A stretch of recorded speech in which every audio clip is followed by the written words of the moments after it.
there, and then we will get going as soon as we share it over to our relative groups. How are you doing, Brenda? I haven't seen you for so I long. know, and I'm doing pretty good. So we are being recorded, and let's see if I can share the live. I see us here. Share to my group. Yep, we are. And Hey. what a beautiful day it is here as we're doing this. Oh my gosh, I've got to get it out to my group though. What a beautiful day. Summer has happened in the Yukon. Yeah, it's been weird. I'm in the Badlands of South Dakota. And why is it called the Badlands? Hang on, let me just send this out and then we should. Yeah, I wish I could show you because it's this crazy. I mean, I feel like I'm on another planet. It's almost like you have almost like sand castles, this different dimensions, layers of it looks like sand, piled up, and you're in the prairie. And I mean, it's just there's energy here, and then there's all these sunflowers. So it's kind of magical. It's called Badlands. I mean, both originates from the early settlers and the indigenous folks, because you can't grow anything here. I mean, if you're traveling through, it must look really desolate and frightening, because you're not going to find the water sources or the things that you need, trees. So yeah, but it's kind of magical. Feel like every place I go to has a different vibe, different energy. Yeah. And here it's just really vibrant. Yeah. I can just feel the energy. Yeah. Okay. Hey, so we are not on gallery view. I can see that coming in. I don't know why or how. In the top view section, if you click on that, it will have speaker or gallery. There we go. Okay. Yeah, I mean, Zoom updated their terms and conditions and updated the software. Yep, and now I things just are not found that out. working. Now things are just not working the way they used to. Isn't that just peculiar how we get so used to something and then all of a sudden, kaboom? I know I hooked up and said, oh, you got to download this. And I'm like, no. So it's just like this. There's a word that starts with O that I'm thinking of, but it'll come to me. In the meantime, introduce yourself and then I'll introduce myself. Okay. And we'll get going. Excellent. I'm Dr. Brenda Eckert. I'm a sociologist, a speaker, a financial coach, full-time RVer, traveling the country with my cats, traveling the U.S. with my cats, I have to clarify. Currently in the Badlands of South Dakota until Monday. Hey. And I am Janine McJanet, and I am coming from the good lands up in the Yukon. And I'm an integrative hypno coach and an RTT therapist. And my specialty is really helping women transform their lives quickly. And it's been so long since we have been together. Like, it's been 3 weeks, and summer is happening. And, it's a very important time for us Northerners, because we live in the dark all the time. Well, not all the time, most of the time. So the sunshine is here. We went swimming in the water yesterday and it was outstanding. Let's start with outstanding. Wow, outstanding. That is, I got to ask the question now, because I'm traveling with my cats. I've got a new light arrangement. I don't think I like it. There we go. And so I'm traveling with my cats, and there's so much light as I move up north. And I have a cat that wakes me up with one paw, just one really sharp paw on my face. And she's been waking me up like 4:37 in the morning. The sun's not even technically up, but it's still light outside. So I don't know how your animals adapt, and if they're waking you up at weird hours. Well, they adapt, and that's what we do too. It's here. It has to come back to the mind, because the animals have no understanding of cycles and moons and suns and all that kind of thing. Of the orbits, right? So they know just when the sun is shining. Oh, the cats know when the sun is shining. Oh, when the sun shines, I think all dogs go to the sun. They go to it because they feel it, and It's an energy thing. So it doesn't matter. I walked into the cabin the other day and Boomer, my dog, was sitting on our table with the only sunspot in the whole place and just looked up at me. You're not supposed to be on the table. But Yeah, yeah, but that's where the sun is. Okay. So yeah, we've gotten all the way to the letter O. And incredible.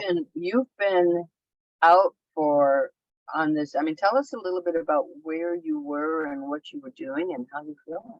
Oh, my little break. Well, I'm very optimistic to tell you about it because it was just outstanding to go down. I went to the west coast of Canada in a group of islands. I stayed at Gabriola with an amazing friend there. And then I went up to Quadra Island, all these luxurious names, where I stayed on the tip of Quadra. And then we ferried over to Cortez Island, which is where Hollyhock, it's an educational retreat center, was. And that's where we did a 6-day kayak retreat, and we got a 42-foot schooner with the kayaks on it, and we sailed through Desolation Sound, and we learned so much about the water and kayaking. Look at the muscle. I was just kayaking and kayaking. It was so beautiful. It was such a retreat. You know, I left my family up here, and it was just ocean. That's a beautiful word to start this off with. But the most bestest time, I know that's not good English, was when we went kayaking at night from 10 to 12 midnight. This was when the bioluminescence was out. Oh, And so we're kayaking off our shore, and we're just waving our hands through the water, and all these little stardust start to popple up. And as we moved towards midnight, it got a little darker out. It was just like Tinkerbell all over the place, and it was just spectacular, warm ocean waters. It was, here comes the big O word, it was orgasmic. I was waiting for that word to come up, and that's a really good. That's a nice place to put that word in there. Yeah, we could put it Excellent. anywhere. Yeah, excellent. That is, you go on these like vacations, and I mean, I'm moving all the time and traveling and seeing different things, and it's become part of my life now. But it's like, if you like, how do you take those moments those times and bring it back into your everyday life to feel orgasmic again? Yeah. Yeah. Well, that's a good question, right? And that's like your dandelion moments. How can we keep pulling what really brings us joy into our life so we can find joy in the things that might not be so joyful, right? Whatever is going on in your mind or your body or outside of you with other people, how can we just let go and be able to, oh, right, life is really fantastic if we choose. It's an Yeah, option. yeah. Oh my God, all these O words are just like oozing out. Oozing, right? Oozing. Wow, wow. And O is kind of a tough letter to come up with a bunch of Yeah, words. yeah. So yeah, it was really just about how do we do that? How do we do that? How do we bring joy into the moments? Like Yeah. it would be obvious to some, but not to all. So I'm Well, going to ask you, how can you, and if there's shit going on around you or inside of you, or something just sort of comes in your way, like I can remember a broken fridge and a payment, something happens, or all these bills are suddenly due, when life starts to thrust itself upon us. What do you do to find that joy in the moment? you know, here's the thing. I get a little bit annoyed with people who think we're supposed to be joyful all the time, because shit happens and we have really crappy days. I mean, I wrote about sort of being in a funk because for whatever reason, I just haven't had the energy or the optimism or whatever it is going. This summer's just a little bit off for me. And so what really helped me was to write. Why? What's going on in my life? And I realized that there's a lot of change, some of it that I've created, some of it just thrust upon me. There's a little bit of grief. There's all of these things going on, but reaching way down and writing and discovering what was going on helps me move forward. So I really think that's the first step. And the other piece that I see happen all the time, and I was reading an article on financial trauma, which was pretty interesting. You know, some of us, you experience traumatic times in your life because of money. You find yourself in poverty, you lose your job, you go bankrupt, and these things happen. Maybe you grew up in poverty where, you know, you didn't know if you know you were going to get kicked out of the house that day or not. I mean, so there's this financial trauma, which the number one response that people have to it is to ignore their finances. And that's where you lose all of your power. So like I have finance Fridays, and you know, it's Friday morning here and I didn't take the time to do it. But I know if I skip and then I want to skip again and then I want to skip again, that means I lose control over my money. Yeah. And when you don't have much money or don't have much coming in, that's when you need to really take charge of it more than any other time. So I think that a response that we have is to kind of withdraw and to avoid the things that make us uncomfortable. And that's the opposite of what we should be doing. Mm-hmm. Because it's, you know, you're not going to find the joy if there's this, we're creating a cloud, we're creating this barrier, we're creating obstacles to letting stuff in because we're shielding ourselves from the hurts. Yeah. So now there's, you know, just accept it. I mean, when part of it is just accept your feelings and say, you know what, I'm having a little bit of an off day, but then when that cat curls up on my lap and purrs, I'm focused 100% on that. Yeah. The cell phone goes aside. I realize I've got this moment of just contentment and joy. And that's the other piece of it. Put the social media away. Whoa. No, because that's not going to be your source of joy. It's Yeah. just not. It's not. So you've come up with some good things. First of all, obstacles, having those obstacles in our way. And sometimes we turn around and we walk from them and we stuff them down, right? And then it just grows and grows and grows like this pressure Absolutely. cooker, just ready to just fire out. And then what else did you say? You didn't say it, but this is why I admire you a lot, because you're organized. This is what it means, right? It's just like I couldn't, like right now I'm not the best finance. I'm not great with numbers. I'm really creative in a lot of other ways, and my mind just says go to do something that's lots of fun and don't worry about that stuff. And it gets me in a pickle because then what, once a month or sometimes once a 2 month I go, oh, and I just I've lost any opportunity to try to keep it organized. So keeping organized, I think, Yeah. is key in finding your joy. Because if you push everything away that you don't like, that makes you feel uncomfortable, and just stay in those aha moments or in the joy of life, it's going to come back. So how can we incorporate those different components in our life, keep ourselves organized, and still have fun while we're You doing it? know, that's a really good point because, I mean, organization, it can become a bit, you can make it into a habit. And that's what I Yeah, do with exactly. Finance Fridays by having a set day and time where I regularly check in. But this is exactly what I have to do with my speaking business. So I'm feeling a little out of sorts because I've traveled 2 days, Monday and Tuesday. Travel days are gone days in terms of my business, right? I'm just too tired. And then I'm out exploring all this stuff. So all week long, it's like, okay, I got to get on top of my speaker program and the back end of this and organize my emails and figure out who I'm going to reach out to. So part of it for me, there's a little bit of anxiety until I'm organized, until I have a routine. So even with the finances, you know, I've been using this spreadsheet for decades. I know what to do. I've been using the business software for 3 or 4 years. I know how to quickly update it. Yeah. So we have to learn, but the organization helps me prioritize.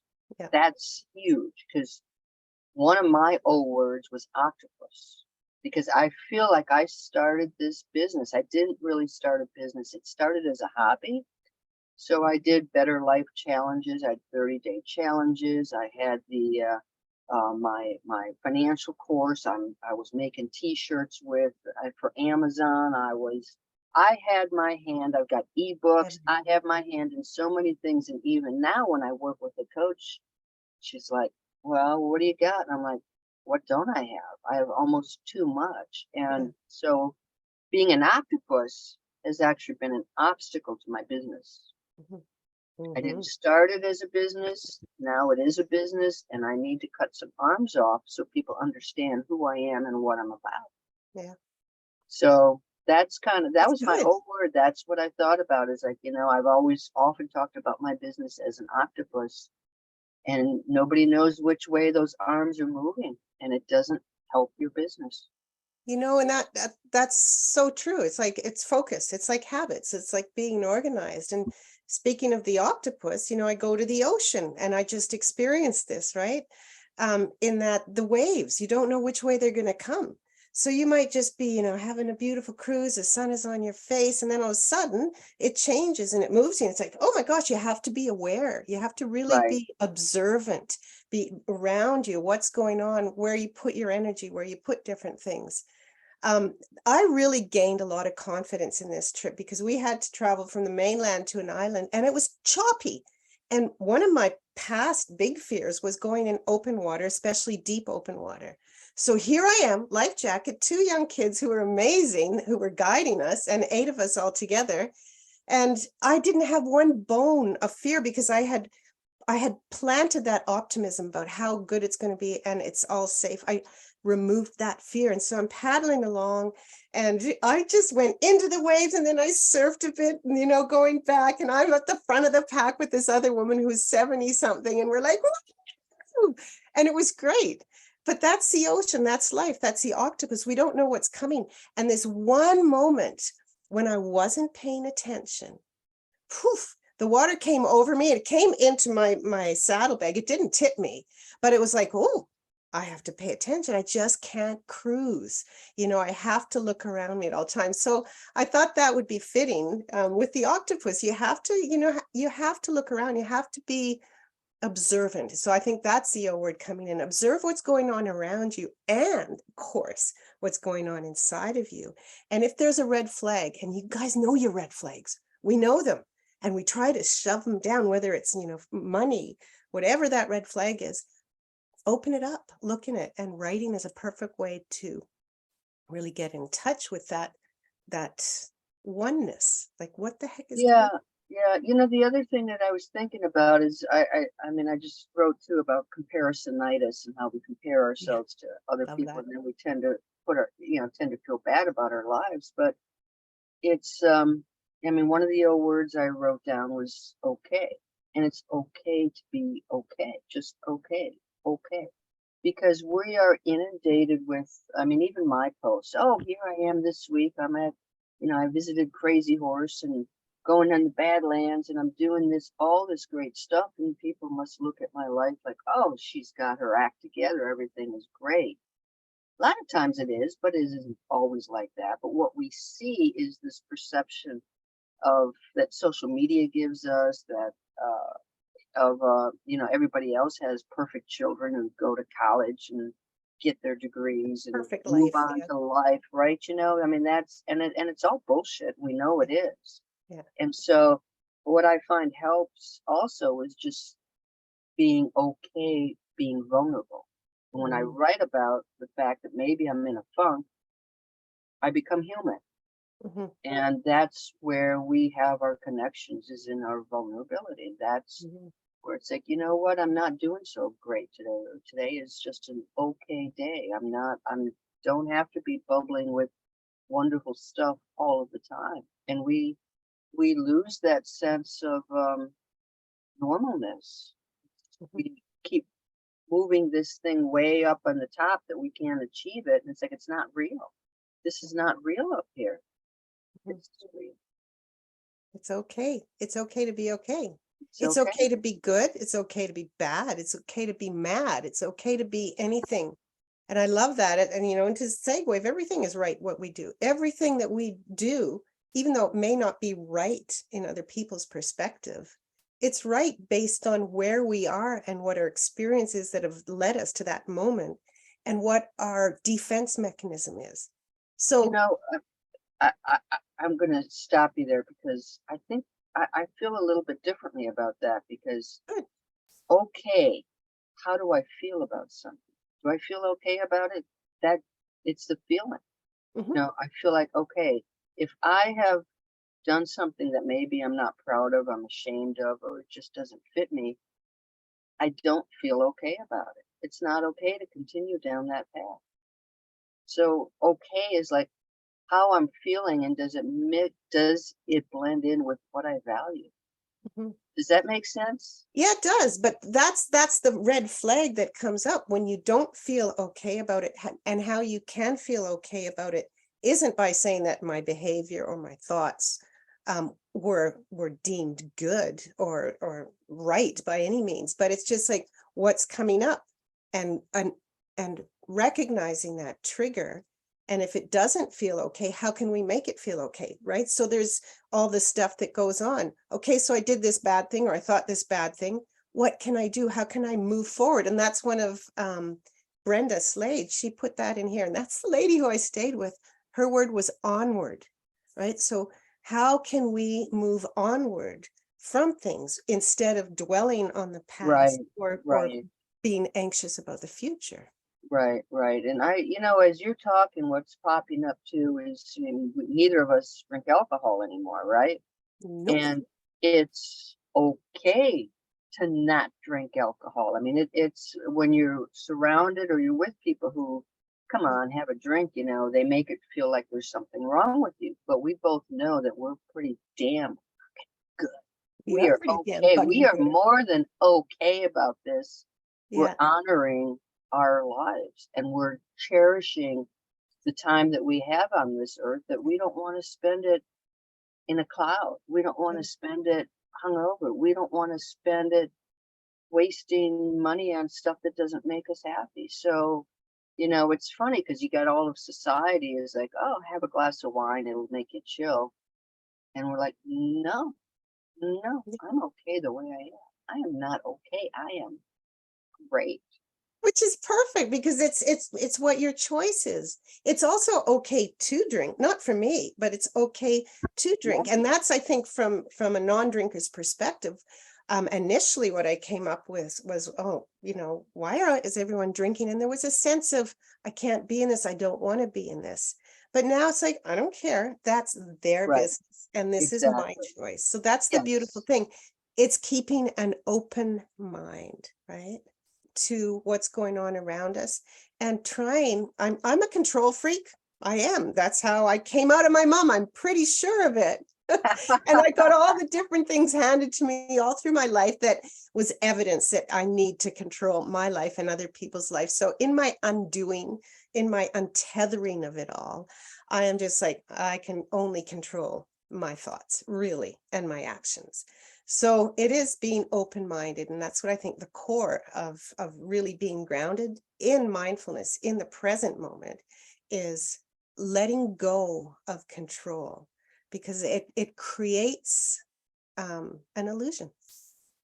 That is a big one. Um, um, and I'm organized, and part of the organization is to have a sense of control. Okay, I know where I'm going next week, and I know that there are lots of variables I cannot control, but organization helps me control what I can.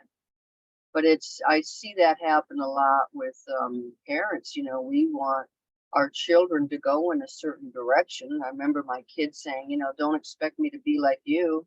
I'm like, I don't.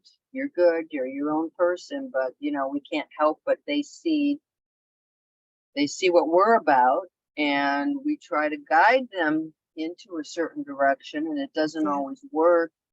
And I've there's nothing like becoming a parent to teach you that you really can't control anything that your children do. And what did you just say? Guide them in a certain direction. We can control that. But that just brought up another O word, which is orientation, which is the same kind of thing as where are you going? Where are you going to focus? And this has all to do with being organized and habits and all that kind of thing. What is your North Star? Where are you going to? What's your ultimate? How can you get there? Where are you oriented? Are you oriented to in the past? or in the future, how can you get right back on track to your own North Star?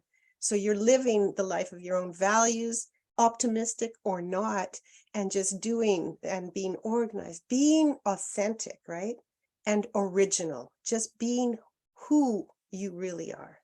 Do you, tell me about what you think about age, Age. because Age is great if you're cheese. we don't, age is great, period. But Yeah. I could not have told you what my North Star was in my 20s. I mean, I knew what I was passionate about. I knew what I was doing. I was going to graduate school to be a sociologist and save the world, right? That was my thing. But everything was kind of outward focused, the title, the job, the PhD, all of that is like, those external things are going to bring me the happiness and the success. And in actuality, they didn't bring any of that. Initially, I had to struggle for a Yeah. long time. But we have the advantage of age, and age is an advantage. Mhm. So I feel like, being in this RV has helped me find my North Star, which is Yeah. really living with nature, being a minimalist, being true to doing what's right for me, not what's right for somebody else. But Yeah. and our North Star changes, right? Yeah, absolutely. As we grow older, as we get more experience in life, as we move in and out of relationships with others as well, How do you find your North Star? How do you find your North Stars? You have to look inside to find what you want, to find what your values are. And I mean, this is work that I've done over the past many years, that you've done, that we help other people do. It's just going beyond ordinary. Whew, beyond ordinary. And I put that word in there because, one, Debbie Howard, thank you for chiming in. That was her word, but she spelled it ordinary with a lot of R's. So it's finding what will really make you glow. And going back to the luminescence, the bioluminescence, and just waving my hands in and seeing that glow coming up. I don't know what was in that, but I couldn't sleep till about 3 a.m. I was so energized. So what is your luminescence? How can you shine? And that's, I know it's kind of fluff, but that's being more than ordinary. How can you step out of that There, complacency cage? I watched there are these little documentaries. They're maybe 10 minutes long. It's put on by Green Renaissance, and they find people from all over the globe just living a basic life. And I watched a piece maybe last week. It was an older woman. I don't know what country she was in, but she talks about, she said, I just had this bitterness, this hard, dark heart. Or she must have been in her 50s, and she's like, I'm tired of this. How Mhm. do I let the light in? And whoever she was working with said, just light a candle every single morning. Light a candle and just look at the flame. And she talks about, I would light that candle and light that candle and light that candle, and I still felt this coldness deep inside. And one day I lit the candle, I looked at the flame, and I was like, there's something different today. I'm feeling a little flame inside. Mhm. And it was just this act of looking internally, of Mhm. just, I mean, for me and you, I know being in nature, the sounds of nature are what feed my soul. But for many people, it's so uncomfortable to be in silence. But there's a Mhm. great value in turning off all of the distractions. I think that's just the first practical step. And then sitting, looking at the ocean, sitting, whether it's a formal meditation or just looking, Being. Yeah. just being, and allowing all these things to come in without having the noise distractions, without having the people distractions. And that's hard for a lot of us to do. Mhm. So I think, Kami, that's beautifully said too. I think what it's coming back to is, what's your orientation? What is your North Star? It's here. It's right here. It's listening to yourself, listening to what's really going on, and being in nature. I mean, the last 2 weeks down on the ocean, it was about hearing nature. It was about seeing nature. It was about kayaking with all the seals and their little heads popping up and looking around. And it was about being still, but moving. You can Yeah, be yeah, still while you move. So through those ocean waves, I'm like, "Ooh," but there was a stillness. There was an like, I just got goosebumps.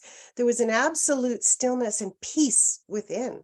And I mean, you can't have peace 24 hours a day unless you're some Zen Buddhist monk, right? But how can you enable yourself to find that peace when you need it? When those triggers yeah, come up, when the red flags are up, how can you like take a breath in and go, okay, maybe if it's a flashback to a moment that did bring you joy, and how you felt then, because it's all feelings, and regurgitate those feelings inside us so that we can enjoy the moment, whether it's a yeah. shitstorm or not. Well, that's where I started to do my 60 seconds, my 1 minute videos of relaxation. I just try to find nature sounds, which is really tough. You have no idea. 60 seconds of no humans or no jets or no cars.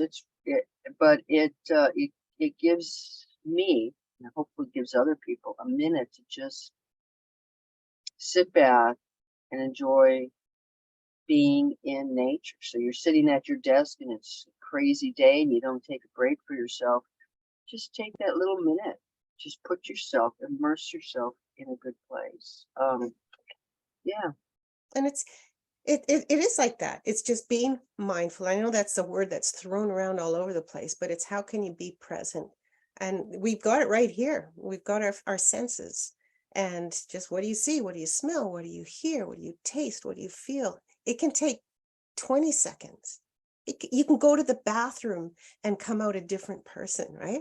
I used to do that in corporate all the time. It was too much. So I'd go to the bathroom, and I'd even listen to Insight Timer's 1 minute meditation while sitting on the toilet. Oh my gosh, those days, but they were there. And I'd come out going, okay, it's okay. I'm back. I'm back home. yeah, yeah, yeah. Cool tricks. Well, we are about at the end of our Yeah. time. What do you got coming up? What would you like people to know? Well, because of my experience down on the coast, I created a new program that I released last month. I've renamed it. It was a program about inner child healing, and it was short. It was including RTT therapy, hypnotherapy, and coaching. Just compiled that integration. First of all, I called it Inner Child Healing, and then I called it Reclaim Your Life. And I have now hit the button. It's my program, and I've finally got it into a beautiful place, and I'm helping women right now with it. But names are important to me. It is called Luminosity, and that is Oh, wow. shining from within. That's very different to reflection, where you Yeah, reflect the light back. yeah. This is where it comes from. So moving my hand through that water and having that feeling is like, oh, it was like through me and out me, out.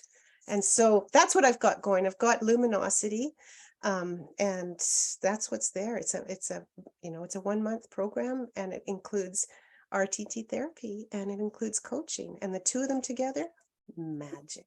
That's what I it's. love the name. You Yeah, I did know. good. That's fantastic. Yeah, but it came from right inside too. Yes, yes. So yeah, came Yeah, from the ocean. that is great. Well, I've been working on the naming game too because I'm Uh-huh. building this speaking career. So I have a couple of wellness programs, one on a burnout workshop and then a 4 week financial wellness program. And I'm like, you know what? I'd like to be able to have some programs on my platform. My platform was called Gutsy Women Finance, and it's like, I need to be inclusive. I'm going to go out to associations and nonprofits, have to be inclusive. Everything in there is built as a road trip. So it is now moneyroadtrip.com. Yay, that's So great. that was a big one for me, but I'm in a transition phase with the business. So haven't built a routine yet in terms of trying to get my speaking gigs, loose ends, lots of loose ends there that I will organize and get everything as I have time. So yeah, but I'm my website, drbrendau.com. That's all out there. So yeah, I got two new websites, two new domains in the last month.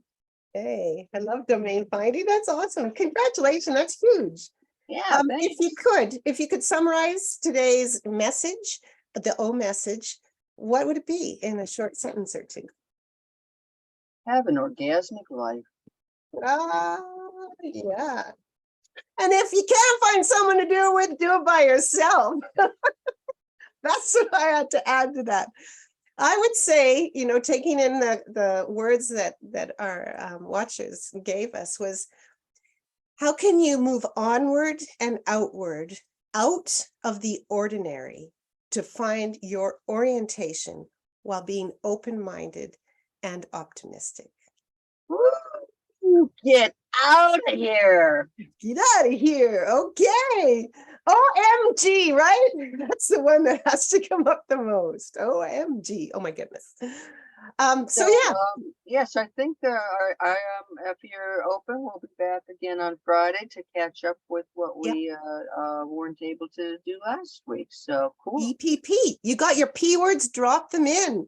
Keywords. I love P. I love P. Oh yeah, there's your people pleaser. Yeah. All right, guys. Thank you all so much for joining us, and we'll see you next time. See you next week, noon, not noon Pacific, 9 Pacific time. Ciao. Bye.